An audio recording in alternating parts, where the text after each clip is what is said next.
하나님 말씀 보겠습니다. 신약성경 로마서 12장 1절 2절의 말씀. 신약성경 로마서 12장 1절 2절 말씀이 되겠습니다. 여러분 성경책 256쪽 근처가 되겠습니다. 신약성경 256쪽 근처에 로마서 12장 1절 2절 말씀. 네, 앞에도 예배 스크린에 나옵니다. 우리 함께 1절, 2절, 9절 말씀이니까 같이 봉독하도록 하겠습니다. 시작. 그러므로 형제들아, 내가 하나님의 모든 자비하심으로 너희를 권하노니 너희 몸을 하나님이 기뻐하시는 거룩한 산 제물로 드리라. 이는 너희가 드릴 영적 예배니라. 너희는 이 세대를 본받지 말고 오직 마음을 새롭게 함으로 변화를 받아 하나님의 선하시고 기뻐하시고 온전하신 뜻이 무엇인지 분별하도록 하라. 아멘. 이 말씀 위에 크신 은혜가 있기를 주님의 이름으로 축복합니다. 오늘부터는 새생활 영성 아카데미입니다. 다시 말해서 우리가 기독교인이 되었으면 새로운 삶이 시작된 거죠. 새로운 생활이 시작된 겁니다. 새로운 삶을 어떻게 이루어 나가야 되느냐? 그것은 바로 영성입니다. 그렇죠? 새 생활의 영성이 없이는 우리가 그리스도인다운 삶을 살지 못해요. 당신이 무슨 직분을 가지기 전에 먼저 인간이 되라. 그런 말을 우리가 주로 많이 합니다. 신자가 되기 전에 먼저 인간이 되라. 얼마나 부끄러운 말씀이에요. 그렇죠? 우리가 예수는 믿지만은 인간다운 삶을 살지 못하는 이유가 무엇입니까? 새 생활의 영성이 약하기 때문에 그렇습니다. 그래서 오늘부터 또한 12주 정도 새 생활의 영성 이 말씀을 통해서 여러분의 삶이 윤택해지고 하나님을 기쁘시게 하는 존귀한 새해가 되어서 새 생활로 승리하시기를 주님의 이름으로 축복드립니다.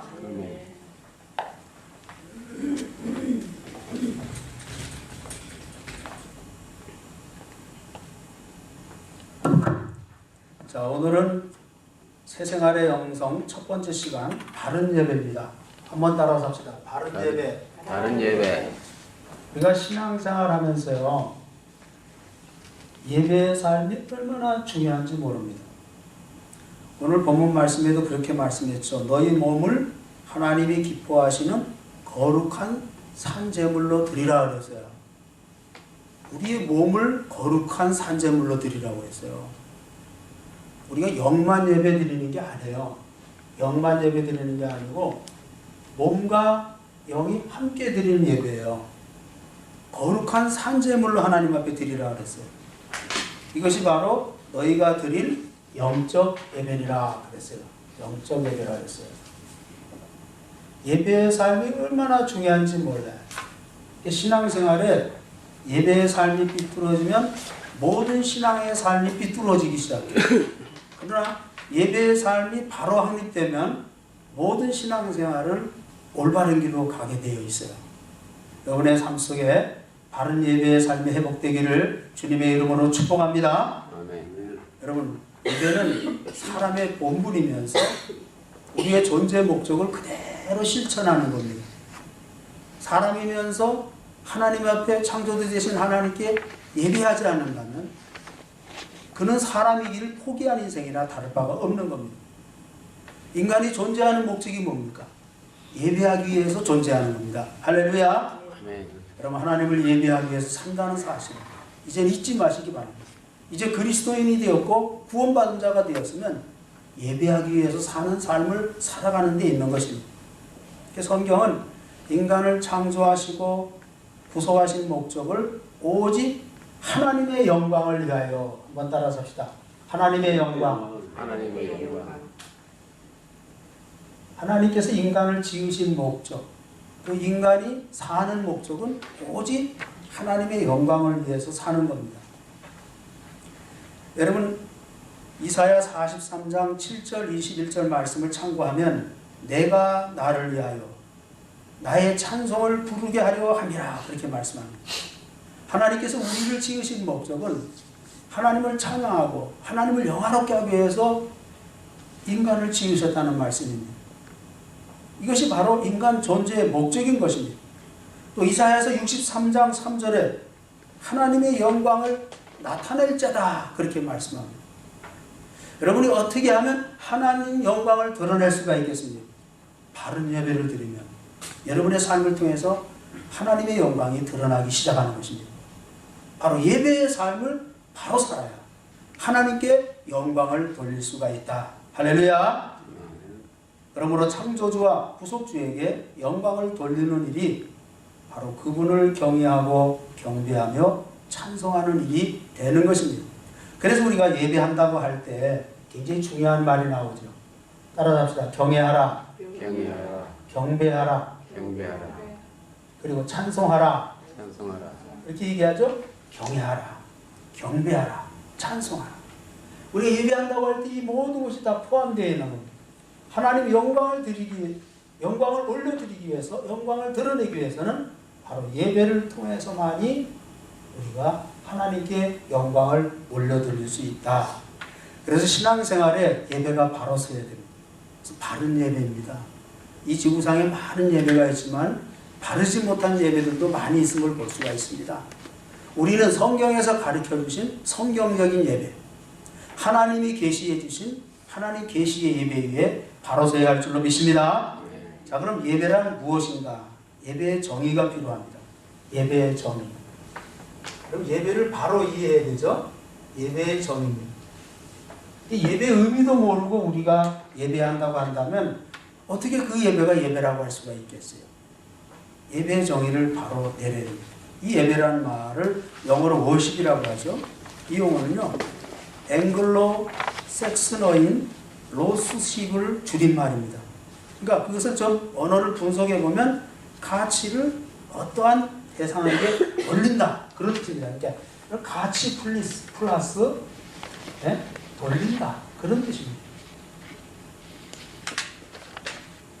어떤 의미에서 내 인생의 최고의 가치를 그분께 올려드리는 게 예배라는 말이죠.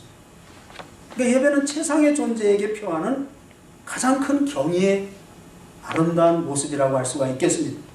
그러면 여러분이 예배를 드릴 때 여러분의 최고의 가치를 하나님 앞에 올려드리기를 주님의 이름으로 축복합니다.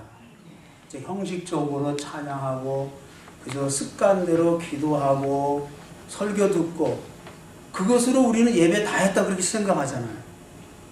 그렇지 않아요. 최상의 존재가 되신 하나님 앞에 정말 존경하는 마음, 경의를 표하고 그분을 찬양하고 그분의 영광을 드러내기 위해서 최고의 가치를 하나님 앞에 올려드리는 것이 바로 예배이다. 자, 그렇다면 구약 성경에서는 이 예배란 말을 어떻게 사용했는가? 한번 따라잡시다. 아바드. 히브리 말 아바드란 말을 사용했어요. 이 아바드. 이 아바드란 말은 일한다, 봉사한다, 섬긴다, 노동한다 그런 뜻을 지니고 있어요. 그래서 영어의 서비스, 워십만이 하는 서비스, 서비스도 예배라는 말이거든요. 하나님 앞에 봉사한다는 겁니다. 그러니까 성전에서 봉사하는 뜻으로 사용되었음을 볼 수가 있습니다. 여러분이 앞에 정말 하나님 앞에 예배할 때 여러분의 몸과 시간과 물질과 전 삶을 하나님 앞에 서비스하는 겁니다. 봉사하는 의미가 담겨져 있습니다. 하나님 앞에 일을 한다는 그런 놀라운 뜻이 담겨져 있는 것을 보게 됩니다. 자, 그렇다면 신약 성경에서는 어떤 용어를 사용하고 있는가? 프로스크네오. 이 프로스크네오라는 용어를 사용하는데요. 이 말의 뜻은요, 손에 키스한다, 입 맞춘다 그런 뜻입니다. 입 맞춘다. 그 또 무릎을 꿇는다. 여러분, 우리가 겸손할 때 무릎을 꿇죠. 그 예배는요, 무릎을 꿇는 행위거든요. 무릎을 꿇는다, 허리를 굽힌다. 그런 깊은 뜻이 담겨져 있습니다. 예배자가 자신의 몸을 꿇어 엎드리는 그런 외부적인 행위일 뿐만 아니라 하나님 앞에 스스로 자신을 낮추는 겸손과 하나님을 향한 뜨거운 사랑과 그분을 온전히 존경하는 뜻, 이런 마음의 자세가 준비되는 것, 그것이 바로 예배라고 신약성경은 우리에게 그 용어를 통해서 설명하고 있습니다. 자, 그렇다면 구약과 신약에서 설명하는 그 예배의 정신과 뜻을 우리가 참고했습니다. 그럼 올바른 정의를 내려야 되겠죠? 예배란 주 예수 그리스도를 중보로 한 하나님과 사람, 그 예배자와의 교제 혹은 만남이라고 정의를 내려볼 수가 있습니다. 그러니까 하나님은요, 이 예배를 통해서 우리를 만나주시는데, 반드시 중보자가 필요합니다. 이 중보자는 바로 예수 그리스도라는 거죠. 이 중보자를 통해서 하나님과 사람이 만나는 겁니다. 하나님과 사람이 만나는 겁니다. 그렇죠? 하나님과 사람이 만나고 또 하나님과 사람이 교제하는 겁니다. 교통하는 겁니다. 그렇죠? 영적인 교통이 가능해지는 거죠. 하나님과 사람이 영적으로 하나가 되고 교통 가능해지는 거죠. 자, 여러분, 하나님과 사람이 만나고 하나님과 사람이 교제하고 그래서 여기서 하나님의 음성을 듣고 뜻을 발견하고, 그렇죠? 뜻을 발견하고 여기서 놀라운 힘을 공급받는 그런 놀라운 역사가 나타나게 되는 거죠. 바로 이것이 예배라는 겁니다. 그래서 이 단어를 더욱더 종합해서 우리가 정리해보면 예배는 주관적인 경험인 내적인 마음의 태도, 이것이 반드시 있어야 돼요. 하나님께 대한 경외심, 존경심, 경탄이 우리에게 있어야 된다는 겁니다. 여러분, 헛된 발걸음이 되지 않기 위해서는 이런 정신을 가지고 하나님 앞에 나아가야 할 줄로 믿습니다. 그것이 바로 하나님을 향한 올바른 예배의 정신이라는 거죠. 동시에 객관적인 행위인 우리 외적인 행동이 반드시 뒤따라야 됩니다. 그것이 바로 엎드리고 섬기고 절하는, 자기를 낮추는, 하나님을 높이고 하나님을 영화롭게 하는 이 따르는 행위가 반드시 동반돼야 된다 하는 사실로 우리는 정의를 내려볼 수가 있습니다. 그래서 여러분, 그렇다면 이렇게 성경적인 예배의 정의를 내리면서 오늘 우리가 예배 드리는 것이 바른 예배를 드리고 있는가 한번 진단해 볼 필요성이 있을 것입니다. 대부분의 사람들은 무엇인가 얻으려고 교회 가잖아요. 그렇죠? 되게 보면 도움을 받으려고, 무엇을 좀 얻으려고, 어떤 성도는 설교를 들으러 예배에 참석하는 경향이 굉장히 강한 것 같아요. 그렇죠? 되게 보잖아요. 설교가 예배의 중심이고 또 설교를 듣기 위해서 예배에 참석하는 성도들이 많이 있는 것을 보게 돼요. 또 어떤 분은 정말 큰 질병 때문에 이 고침을 받지 못하고 고난 중에 있는 성도들이 이 질병에서 노임을 받기 위해서, 병고침을 받기 위해서도 예배에 참석하는 일들이 있는 것을 보게 됩니다. 또 어떤 성도들은 삶의 자리에서 고난과 시련과 역경과 많은 고민들이 있잖아요. 그 모든 문제들을 해결받기 위해서 나의 힘으로 안 되니까 하나님의 도움이 필요한 거예요.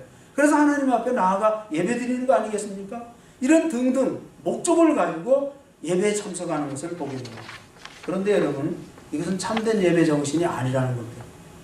오늘 여러분, 구약에서 말씀하신 예배, 신약에서 말씀하신 예배, 그 예배의 정의에 맞게 우리가 드려야 올바른 예배를 할 수 있는데 이것은 예배의 정신과 어긋난다는 겁니다. 그럼 예배는 뭐냐? 예배는 그 예배를 통해서 무엇을 얻기 위해서 예배하는 게 아닙니다. 모든 것을 드리기 위한 예배가 되어야 할 줄로 믿습니다. 여러분, 예배의 정신은요, 드림입니다. 드림. 하나님께 영광을 올려드리고 하나님께 감사를 올려드리고 하나님께 우리의 기쁨을 올려드리고 고난의 자리가 있지만 그래도 하나님의 은혜로 여기까지 오게 됐고 살게 됨이 하나님의 축복의 결과입니다. 그런 믿음과 행위를 통해서 하나님께 올려드리는 겁니다. 올려드리면 예배를 통해서 나에게 응답해 오시는 겁니다. 하나님이 나를 만나주시고, 그렇죠? 하나님 나에게 말씀해 주시고, 그리고 때로는 위로도 해주시고, 용기도 북돋워 가지고, 또 새로운 길도 제시해 주고, 우리가 기도할 때 알게 모르게 하나님께서 응답해 주시는 놀라운 능력이 나타나죠. 예배의 정신은 무조건 드림이 있어야 됩니다. 여러분이 온 마음과 정성과 힘을 다하여 하나님을 온전히 예배하면 온전한 드림 속에서 온전한 응답이 임합니다. 할렐루야! 아멘. 바른 예배는 드림의 정신이 바로 서야 됩니다. 그래서 여러분, 우리가 여러 가지로 해석할 수가 있죠. 올바로 드리기 위해서는 어떻게 돼야 되겠느냐. 그래서 이 준비된 예배가 필요한 겁니다. 네. 그래서 여러분, 공적 예배에 참여하는 분은 항상 준비하는 마음이 있어야 돼요. 목사도 준비하잖아요. 한 주 동안 기도로 준비하잖아요. 주일 예배, 금연한 예배를 위해서 하나님 앞에 한 주 동안 기도로 준비하잖아요. 그렇죠? 사회를 또 진행할 때도 정말 실수 없이 하나님을 영화롭게 하시는 바른 사회를 할 수 있도록 하나님 나를 붙잡아 달라. 또 허물 많은 인생이잖아요. 그렇죠? 또 허물 많은 인생 하나님 앞에 회개합니다. 정결하게 세워주시고 그리스도의 보배로운 피로 덮어주셔서 올바른 예배를 이끌 수 있는 리더가 될 수 있도록 함께 해달라고. 그런 기도 준비가 필요한 거예요. 또 담당한 기도자들도 충분히 내가 이 기도를 할 때 하나님이 함께 해주셔서 상달될 수 있는 올바른 기도. 대표 기도잖아요. 대표 기도를 바로 할 수 있다. 그런데 어떤 분은 대표 기도 지금 개인 기도 하잖아요. 개인 기도. 그게 아직 여러분 이제 계속해서 이 새생활 시리즈에 나와요. 바른 예배, 바른 기도, 바른 봉사 빠짐없이 배우세요. 우리가 이민생활 하다 보면요, 그냥 예배만 참석하고 후딱 가기 바쁘잖아요. 그러니까 신앙생활이 바로 정립되지 못하면서 내가 신앙인의 도리를 다 하고 있다 생각할 때가 많아요. 예. 자기 시각에서 잠깐만 상대방을 보는 거예요. 믿음도 그래요. 믿음 생활도. 우리는 성경의 사람으로 먼저 변화되어서 성경의 시각으로 바라봐야 됩니다. 할렐루야. 아멘. 성경의 사람이 먼저 돼야지 성경의 사람이 되지 아니하고 세속의 메인 사람으로서 자기 시각으로 이웃을 바라보며 다 비판적인 눈을 가질 수밖에 없는 거예요.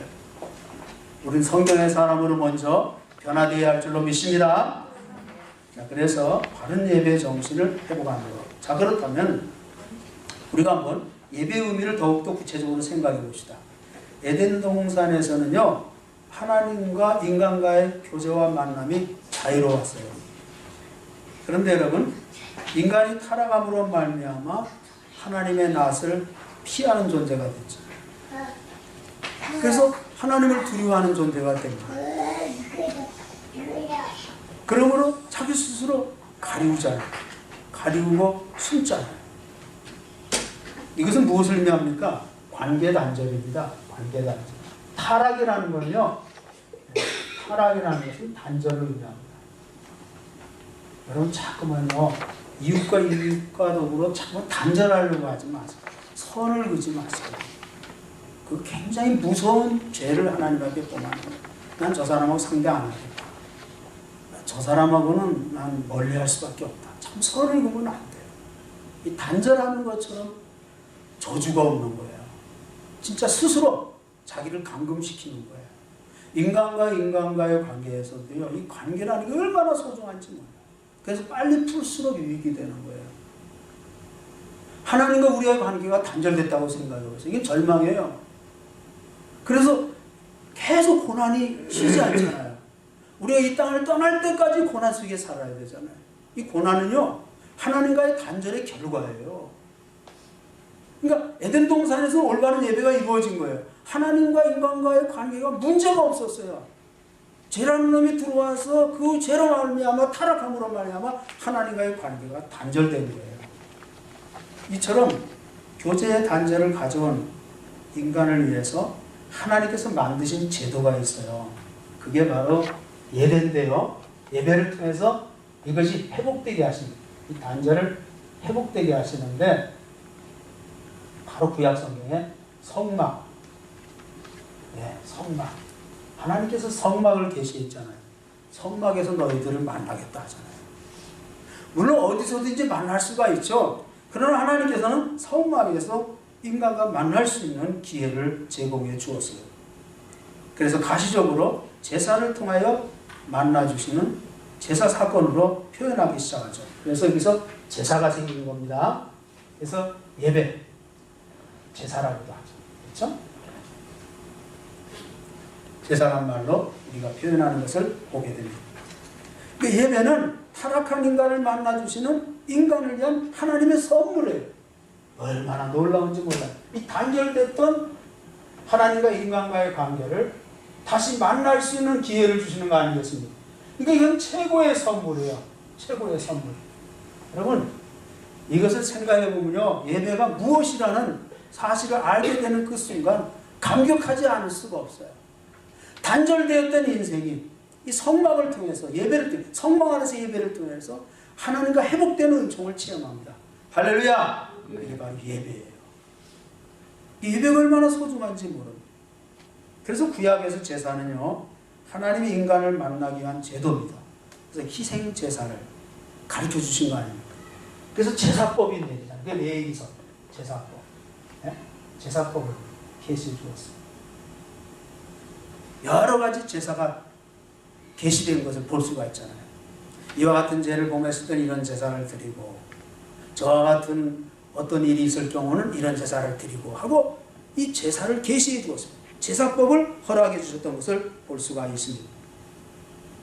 그리고 하나님은요, 성막이나 성전에서 제사장과 희생물을 통하여 예배하도록 백성들을 인도해 주셨던 것을 보게 됩니다. 그런데 여러분, 예수님이 오시면서, 이게 이제 구약시대잖아요. 그렇죠? 구약시대. 구약시대. 신약시대. 신약시대는 예수님이 오심으로 시작된 거죠. 예수님이 오심으로 이제 신약시대가 열리기 시작하죠. 신약시대는 예수님이 성전을 딱 바라봤을 때 46년 동안 지은 성전 아닙니다. 참 길게도 지었어요. 46년 동안 지은 성전을 헐어버리라 그렇게 말씀해요. 그러니까 이건 미친 소리 아닙니까? 그 당시 입장에서 생각하면 어떻게 46년 동안 지은 성전을 헐어버리라 말아. 내가 사흘 만에 일으키리라 그렇게 말씀하시잖아요. 자, 그게 무슨 뜻입니까, 여러분? 지금까지 희생 제사를 통해서 하나님을 예배한 제사가 이제부터는 예수님 자신의 희생으로 말미암아 하나님과 직접 만날 수 있는 길이 열리게 된다는 겁니다. 바로 예수님이 바른 예배를 회복시켜 주시기 위해서 오셨다는 거예요. 바로 그것이 구속사역이에요. 그래서 희생이 뒤따르잖아요. 십자가에서 죽으심으로 말미암아 만백성의 제물이 됨으로 예수님이 스스로 제물이 되는 거 아니에요. 그래서 여기서 참된 예배가 시작된 거예요. 참된 예배.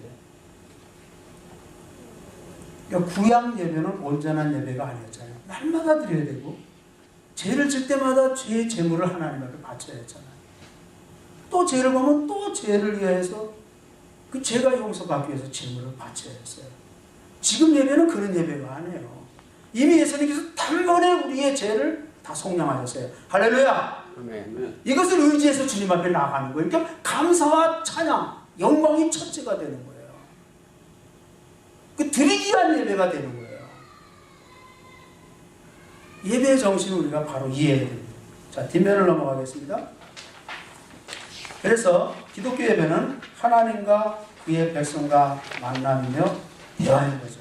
다시 원론적인 입장으로 돌아간다면 예배는 어떤 면에서 만남이고 대화이죠. 그렇죠? 만남이고 대화입니다. 그런데 인간이 타락한 이후 인간 단독자로 하나님을 만날 수 없는 존재가 된 거예요. 그러나 죄인이 하나님 앞에 나아가 거룩하신 그의 이름을 부르며 경배할 수 있게 된 것은 중보자 대신 예수 그리스도의 구속의 성취로 가능하게 되었다는 거죠. 이때부터 바른 예배가 이루어지는 거예요. 예수님을 영접하고 예수님을 알 때 그 예배는 상달되는 예배가 되는 거예요. 이것이 참된 예배인 것입니다.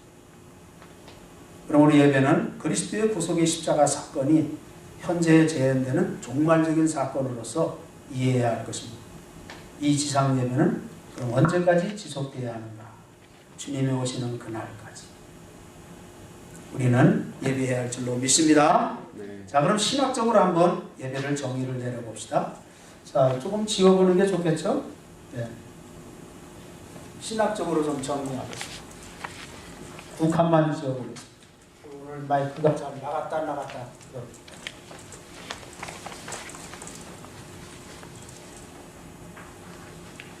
자, 예배의 신학적인 정의를 내릴 필요성이 있습니다. 이 신학적인 정의는요, 하나님 말씀에 근거하고 언어학적으로 또 배경학적으로 과거의 삶의 자리로 돌아가며 하나님 말씀이 말씀이 되게 하는 게 신학적인 해석이에요. 그러니까 신학이 뒷받침되지 않으면 안 되는 거예요. 왜 이단이 되는 줄 알아요? 신학이 없어서 그래요. 대부분 보면 전부 다 이단에 빠지고 이단에 교주된 사람들 보면요, 그 성장 과정이나 배운 과정이 엉망진창이에요. 죄송합니다. 제가 이렇게 단죄를 하는 게 아닙니다. 연구해보세요. 이단의 교주들을 연구해보세요. 신학이 없어요. 하나님께서 우리에게 배움의 과정을 주신 것을 무시하면 안 돼요. 신앙생활도 무조건 믿는 게 아니에요. 아무거나 믿는 게 아니에요. 바로 알고 믿어야 될 줄로 믿습니다. 아멘. 이게 바로 신학의 도움이에요. 신학의 도움이에요. 막 코미디 하고 뭐 옛날 이야기나 하고 하면 설교가 재미가 있을 거예요. 그러나 그것은 설교가 아니에요. 설교도 신학적인 설교가 돼야 되는 거예요. 아무거나 드리면 저 사람 말 잘한다, 은혜 받았다, 여러분 그렇게 표현하잖아요. 과연 그것이 은혜 받은 것일까? 그것이 바로 하나님 말씀을 바로 전파한 것일까? 분석해보면요, 신학적으로 분석해보면 이 문제가 심각한 거예요. 설교가 아니라는 거죠. 하나님 말씀은 한 말씀도 선포되지 않고 인간의 말, 인간의 재주만, 무슨 코미디만 연출하는 그런 식으로 설교를 하려고 하니까 이게 잘못되는 거예요. 신학의 정신이 굉장히 중요합니다. 자, 예배의 신학적인 정의. 예배란 계시와 응답입니다. 따라하십시다. 계시, 응답. 하나님의 계시가 반드시 있어요. 예배를 통해서 하나님의 계시가 있습니다. 그러니까 하나님의 응답이 우리에게 찾아오는 겁니다. 그래서 예배를 드리고 나서 평안이 회복되죠. 뭔가 될 것 같아요. 너무나 고마워. 너무나 감격해서 눈물을 흘려요. 너무나 고마워. 이 고통스러운 삶임에도 불구하고 큰 위로가 넘쳐. 평강이 몰려오면서 눈물을 흘려요. 감격하지 않을 수가 없는. 여러분, 세계가 공유할 수 있는 예배의 이유는요, 예배란 하나님의 부르심을 받은 언약 백성들이 함께 모여 성령의 이끄심을 따라 말씀, 성례전, 기도, 찬양에 참여함으로 하나님께 영광을 드리고 그리스도의 몸의 지체로서 열매로 하나님 나라를 미리 나타내는 시간입니다. 하나님 나라의 재현이 예배입니다. 하나님 나라가 다시 재현되는 것이 예배죠. 그런데 그 예배 속에 우리가 하나님 앞에 예배 드리는 그 모든 예배 속에 말씀이 있죠? 말씀이 있죠. 성례전이 있죠? 우리 지난주 세례시겠죠? 그렇죠? 말씀이 선포가 있고 말씀과 성례 지는 곳에 교회가 있다. 개혁 정신은 바로 그런 정신이 있습니다. 이 말씀과 성례전은 굉장히 중요합니다. 말씀이 있고 성례전이 있고 그리고 여러분이 기도가 하나님을 찬양하죠. 그렇죠? 이 예배 안에 모든 것이 포함되어 있는 것을 볼 수가 있습니다. 이 모든 것이 예배를 통해서 하나님 나라를 재현시키는 것이다. 자, 그렇다면 왜 주일 예배를 드려야 되느냐? 이겁니다.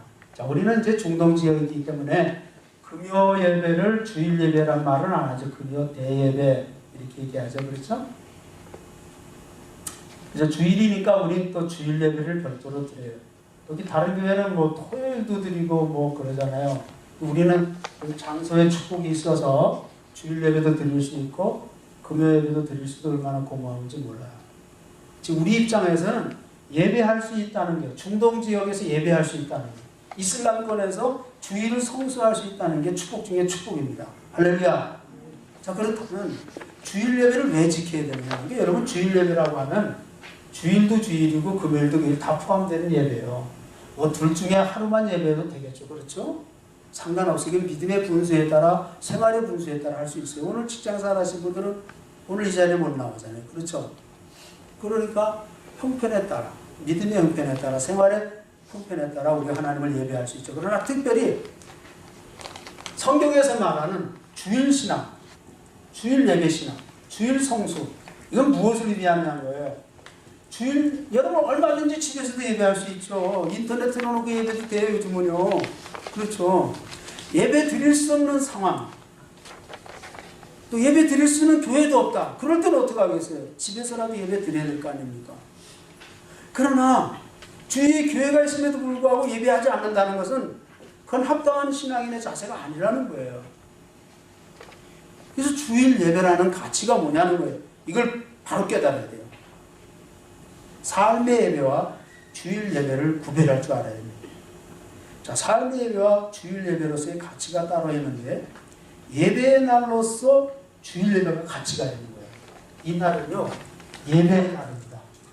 자, 우리가 주일을 성수하라 하는 게 성경에서 주일을 지킨다 하는 게 뭐냐는 거죠. 여기에 주일 예배의 가치가 있는 겁니다. 예배의 날로 정한 그날은 예배가 첫째가 돼야 돼요. 할렐루야. 예배를 뒷전으로 다 돌려. 그건 바로 신앙인의 자세가 아니에요. 예배가 첫째니까 예배하고 쉬든지 예배하고 뭐 하든지 그렇게 하는 거예요. 이날은 무조건 예배의 날로 맞아야 돼요. 근데 예배가 둘째가 되고 꼴찌가 된다면 이게 신앙인의 정신에서 어긋난 길이라는 거예요. 아무리 그날 누가 나에게 좋은 초대 시간을 가진다고 해도 나는 기독교인이기 때문에 예배 드리러 가야 된다. 그래서 거부할 수도 있어야 돼요. 죄송합니다고 양해를 구해야죠. 그렇죠? 인격적으로 답변하면 돼요. 그 초대에 너무나 고맙습니다. 제가 반드시 가야 될 그 자리지만은 제가 하나님을 섬기는 것을 첫째로 생각하기 때문에 송구함을 금치 못합니다. 미안하게 생각합니다. 다음 기회에 제가 응하도록 하겠습니다. 이번은 제가 예배 시간과 땀이 되기 때문에 용서해 주시기 바랍니다. 하고 인격적으로 대답한 후 예배로 돌아가야 됩니다. 이게 예배의 날로 맞이하는 겁니다. 주일 성수라는. 또 그 다음에 예배의 장소로서 교회 가치입니다. 반드시 예배당에 와야 됩니다. 이 주일 성수는요, 그거에 의미가 있어요. 교회 안 가도 집에서 예배할 수 있다니까요. 인터넷 들어놓고도 예배할 수 있어요. 근데 성전이 있음에도 불구하고 성전은 가지 않고 나 혼자 거기서 예배한다. 어떤 분은 누워서 설교 듣는 사람도 있잖아요. 누워서 그러다가 졸리면 자는 거고. 그게 바로 듣는 설교의 자세라고 생각하십니까? 그걸 은혜 받다고 생각합니까? 아니죠. 그건 예배자의 자세도 아니고 믿는 자의 자세가 아니죠. 하나님 말씀을 듣는데 다 누워서 듣다가 졸리면 주무시고 그런 설교가 어디 있습니까? 그거는 차라리 동화 듣는 게 낫죠. 연속극 보는 것처럼 생각한다면 굉장히 여러분 잘못된 행위라고 볼 수 있습니다. 여기 죄송한 얘기지만 무슬림들 집을 방문해 보신 분들이 있을 거예요. 그럼 현관에 딱 들어가면 어느 집은요, 코란을 펼쳐놨어요. 그럼 코란 펼쳐놓는 코란 다이가 있죠. 대가 있어요. 그 코란을 딱 펼쳐놔요. 그 집에 들어가는 사람마다 코란 앞에, 알라 앞에 무릎을 꿇라는 거예요. 우리 크리스찬들은 그런 모습이 없잖아요. 성경은 저기 주일날만 갖고 오는 그런 성경책으로 선반에 딱 얹어놓고 먼지가 쌓여있고 생활 속에는 그런 모습이 경건하게 살아가는 모습이 흐트러져 있는 것을 보게 됩니다. 십자가는 걸어나는데 진짜 십자가 앞에 이런 경외심과 간절한 그 하나님을 예배하는 올바른 마음을 가지고 십자가를 걸어나가는 거예요. 형식적인 모습이 강한 것을 보게 됩니다. 그 십자가 밑에서 욕도 하고 싸우고 거기서 뭐 별짓 다 하잖아요. 차라리 그 십자가를 거두어드리는 게 낫죠. 그렇죠? 그리고 여러분 십자가 목걸이도 하고 다니잖아요. 멋있어요. 십자가 목걸이. 참 멋있죠. 이 십자가는요, 무거운 겁니다. 무거운 거잖아요. 어느 학생이 십자가 목걸이를 하고 전차를 탔어요. 자리에 앉았어요. 자리가 나가지고 탁 앉았는데 십자가 목걸이가 바짝바짝 빛나요. 그 주위에 이제 어르신들도 오고 뭐 젊은 사람도 쓰고 막 그래요.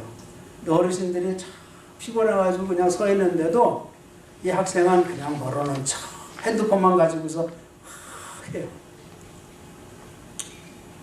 십자가가 부끄러운 거죠.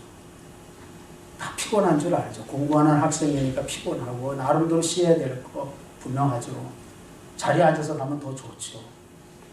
그러나 나보다도 연약하고 나보다도 힘든 노인들이 써 있을 때는 신앙인다는 모습이 뭡니까? 내가 좀 양보하고 내가 나를 희생하는 거 아니겠습니까? 그 십자가만 달고 있다 생각해 보세요. 여러분, 이런 모습은 바른 모습이 아니라는 겁니다. 그러니까 예배당에 와서 꼭 예배를 드려야 됩니다. 그리고 예배자들의 공동 모임의 가치가 있습니다. 홀로 모임이 아닙니다. 두세 사람이 함께 모인 것이 되어야 됩니다. 공동 모임 굉장히 중요합니다. 두세 사람이 함께. 그래서요 예배는요 함께 드린 예배가 돼야 돼요. 나 홀로 예배도 중요하지만 두세 사람 이상이 함께 모임 공동체 모임이 이루어져야 바른 예배가 되는 거예요. 이게 주일 예배의 가치가 있는 거예요. 그 교회 생활을 통해서 성격도 고쳐지는 거예요. 여러분 다 나같이 좋은 사람이 어디 있습니까? 내가 원하는 사람만 이 교회에 나온다면요 한 사람도 없어요. 나 혼자 예배해야 돼요.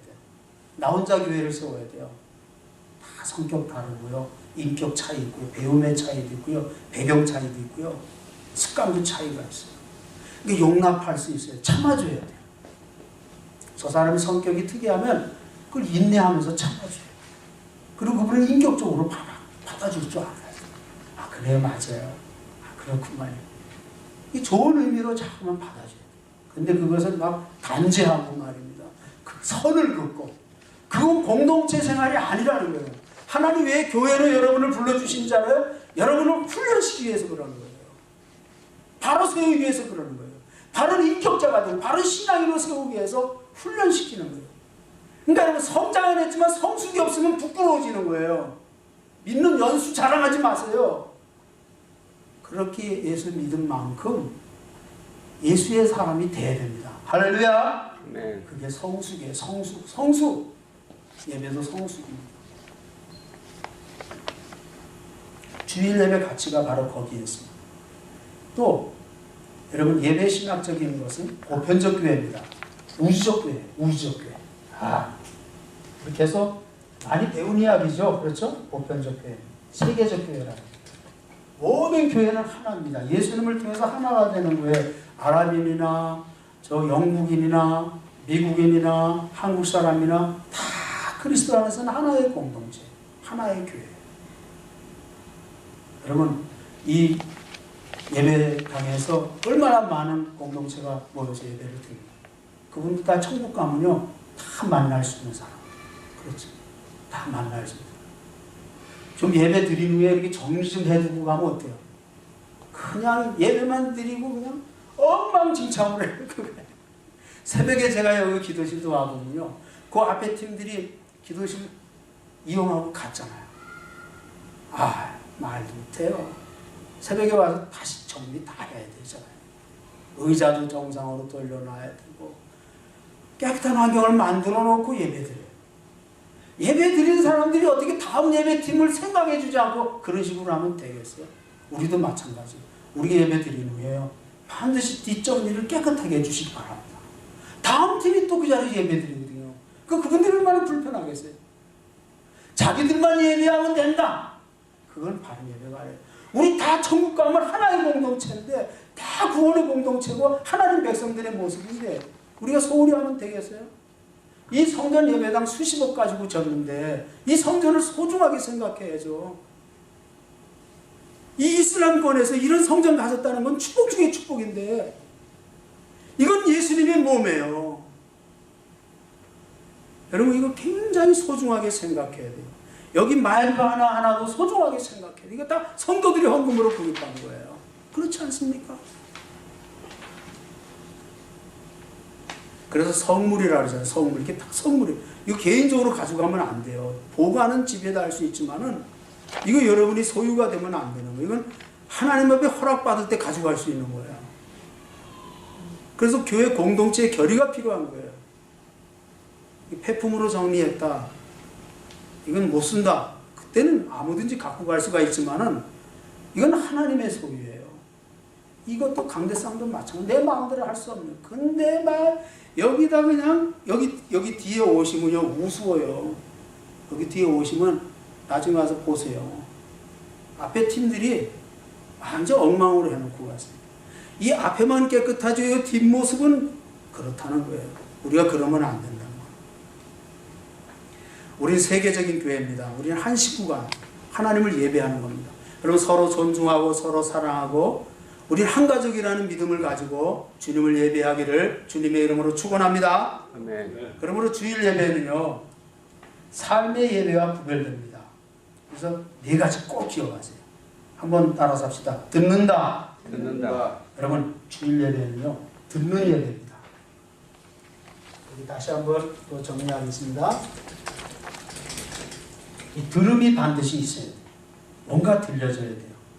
이스라엘아 들어라. 이 쉐마잖아요. 귀 있는 자는 성령이 교회들에게 하시는 말씀을 들을지어다. 성경은 그렇게 말씀해요. 예배를 통해서 듣는 거예요. 여러분 꼭 들으세요. 여기서 사람의 소리 듣지 마세요. 하나님의 음성을 들으시기를 축복합니다. 오늘 예배를 통해서 주님을 만나고 주님의 음성을 듣기를 사모하면 들려와요. 들려와요. 뭔가 들려와요. 안 되겠다. 이래서는 안 되겠다. 내가 너를 사랑한다. 축복의 음성을 듣죠. 축복의 힘이 생기는 거예요. 내가 너의 사정을 다 알고 있다. 염려하지 말라. 내가 해결해 주겠다. 야, 위로와 힘이 넘쳐 들려지는 거예요. 들어오는 거예요. 두 번째는요, 정숙함이 있어야 돼요. 정숙함. 예배가 막 시끄럽고 막 혼란스럽고 막 예배가 혼미하면 안 되는 거예요. 그래서 요즘 예배도 어린아이 유아실도 있잖아요. 그렇잖아요. 그 어린아이도 예배해야 될 거 아니에요. 그렇잖아요. 근데 예배 어린아이들은 뭐 어른들처럼 이렇게 정숙할 수는 없잖아요. 그렇잖아요. 어린아이 자체 모습은 떠들고 시끄러운 게 어린아이 모습 아니에요. 그 어린이들께 드릴 수 있는 예배 드릴 수 있는 어린이 예배식. 거기서 뛰면서도 하나님을 들을 수 있다. 그게 예배 훈련이거든요. 이 예배가 정숙해야 됩니다.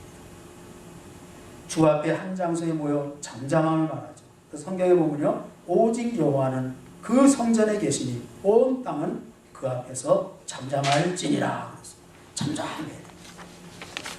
이사야 30장 15절에 주 여호와 이스라엘을 거룩하신 이가 이같이 말씀하시되 너희가 돌이켜 조용히 있어야 구원을 얻을 것이고 그렇게 잠잠하고 신뢰하여야 힘을 얻을 것이거늘 너희가 원하지 아니하고 하고 지적하는 것을 볼 수가 있습니다.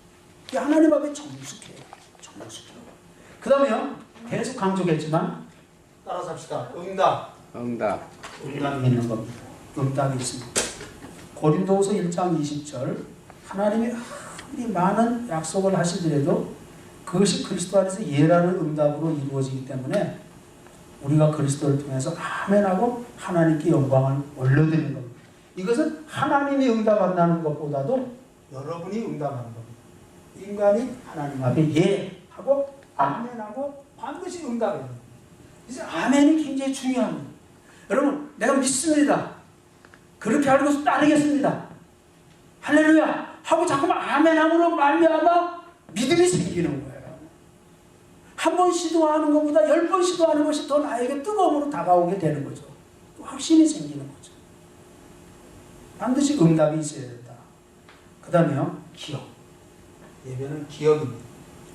기억해야 돼요. 각자의 기억뿐만 아니라 공동체적 하나님의 기억을 가질 수도 있습니다. 하나님이 공동체에게 말씀하시는 그 말씀이 있는 거죠.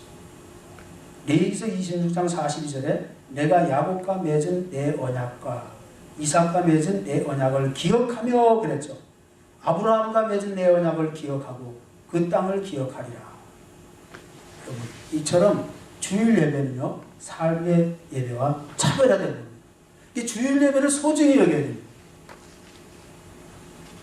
올 수 있음에도 불구하고 한가하게 쉬고 있다면 신앙인의 도리가 아니라는 겁니다. 오는 것이 첫째가 되어야 된다는 거죠. 하나님 앞에 예배하는 것이. 그렇죠? 다 쉬고 싶고 다 나름대로 개인적인 시간을 가지고 싶죠. 그러나 예배가 첫째가 되어야 함을 우리에게 강조합니다. 자, 그렇다면 참된 예배는 뭐냐? 예배하는 본분을 어떻게 실천해야 하는가? 어떻게 예배하는 것을 원하시는가? 하나님께서 원하시는 바에 따라 예배를 드림으로 하나님께 기쁨과 영광이 되게 해야 된다. 바로 이겁니다. 이것이 참된 예배죠. 그래서 요한복음 4장 23절 24절에 그렇게 말씀했죠. 다 같이 따라서 합시다. 시작. 하나님은 영이시니 예배하는 자가 영과 진리로 예배할지니라. 아멘. 이게 바로 참된 예배의 정의입니다. 그러니까 진리를 따라 진리에 조화되는 예배죠. 그래서 영으로 예배하고 진리로 예배하라. 이게 참된 예배의 정의입니다.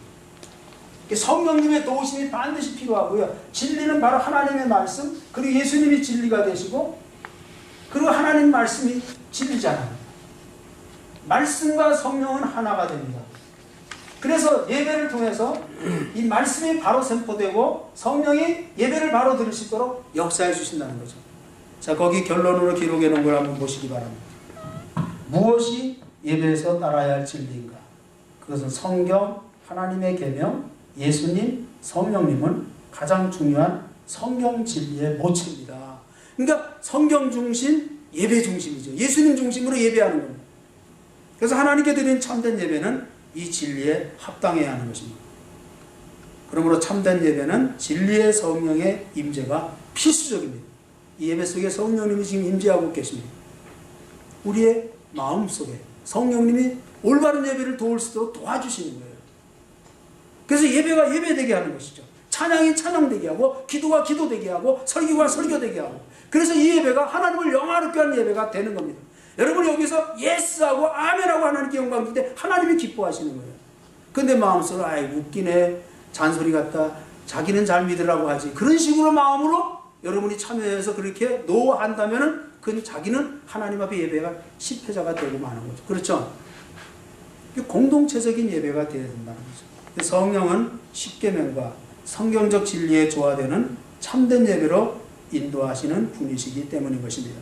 여러분 성령 안에서 진리로 바로 예배에서 하나님을 영화롭게 하는 예배의 성공자가 되시기를 주님의 이름으로 축복드립니다. 아멘.